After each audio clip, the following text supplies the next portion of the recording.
The night was unusually cold, and the wind howled through the empty streets as though it carried forgotten cries of the city's weary souls.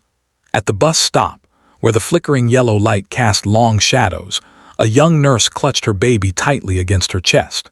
Her thin uniform was no match for the harsh weather, and her shivering shoulders told the story of someone who had endured more than the night's chill. The baby whimpered softly, the little one's cheeks turning pink from the cold. She whispered a lullaby, her voice trembling, not only from the temperature but from exhaustion and fear of what tomorrow might bring. At that very moment, a black car with tinted windows slowed to a halt a few feet away. Inside, sitting in silence, was Alexander Reed, the city's youngest self-made CEO. To the world, he was a man who had everything: wealth, power, and respect. But to himself, he was a prisoner of loneliness, living in a penthouse filled with silence that echoed louder than any noise. He had long ago stopped believing that anyone could reach the man behind his carefully constructed armor. As his driver waited for the red light to change, Alexander's sharp eyes caught sight of the fragile figure at the bus stop. The nurse's trembling hands, the baby pressed desperately against her, and the way she tried to smile at her child despite her tears, it struck something deep within him, something he thought he had buried years ago. For a moment, he hesitated. CEOs didn't stop at bus stops. Men like him weren't supposed to notice people like her. Yet, something inside him refused to let him look away. Without thinking, he pushed open the door and stepped out into the biting cold. The nurse flinched as the tall man approached, his long coat flowing in the wind. His expression was unreadable, but his voice carried a weight that made her heart skip a beat. "Come with me," he said firmly. Her lips parted in shock. She stared at him, clutching her baby tighter. I don't even know you," she whispered, her voice hoarse. Alexander's jaw tightened.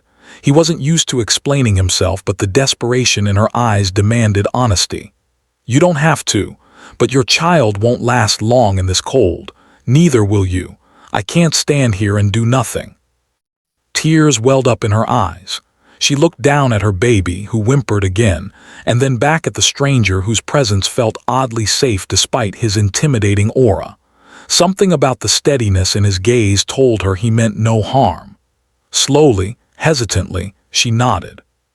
Within minutes, she was seated in the warmth of his car, her baby finally settling into sleep against her chest. She murmured a soft thank you, her voice trembling with relief. Alexander said nothing at first. He simply watched her from the corner of his eye, noticing the dark circles beneath her eyes, the roughness of her hands, the way she rocked her baby instinctively even in sleep. For reasons he couldn't explain, he found himself caring. Finally he asked, "What's your name?" "Clara," she replied quietly, "and this is Noah." Clara, the name rolled off his tongue like a memory he wished he had lived. By the time they reached his penthouse, Clara's heart raced with uncertainty. The marble floors and glass walls seemed too grand for someone like her, who hadn't even had dinner that night. She hesitated at the doorway, feeling out of place. But Alexander's voice was gentle now. "You're safe here," he said. "Come inside." That night, Alexander gave up his master bedroom for Clara and her baby. He lay awake in the guest room, staring at the ceiling, wondering why he felt lighter than he had in years. He couldn't shake the image of her at that bus stop. In the morning, Clara awoke to the smell of fresh breakfast. For the first time in weeks, she ate without worry gnawing at her.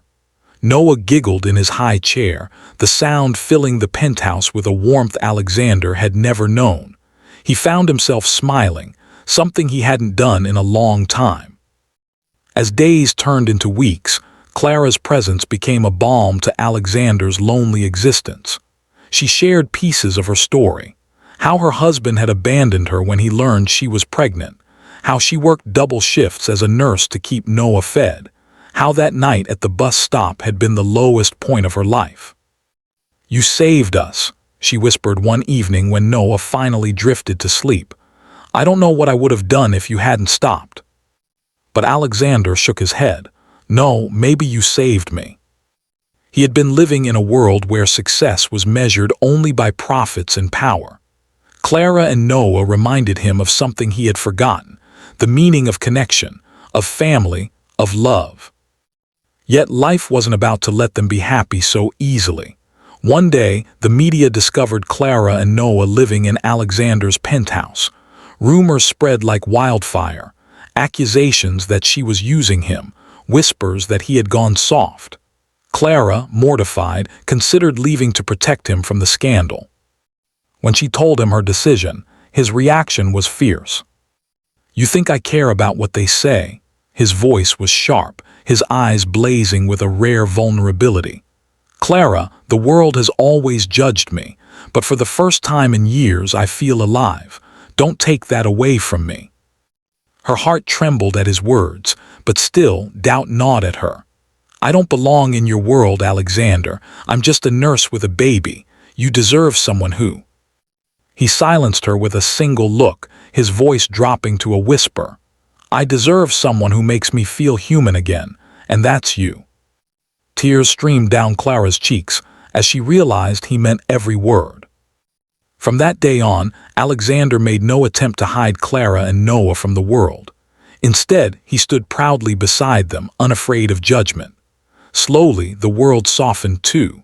People began to see not a scandal but a story of hope, of a powerful man choosing love over image, and of a struggling mother finding a home she never thought she'd have. Months passed, and Clara no longer felt like a guest in his penthouse. It became her home, their home. Noah's laughter echoed through the once empty halls, and Alexander discovered the simple joy of being called Papa by the little boy who had stolen his heart. One evening, as the sun set over the city skyline, Alexander took Clara to the very bus stop where they had first met. The same flickering light glowed weakly above them, but this time there was no cold, no despair. He held her hand, his voice steady yet tender.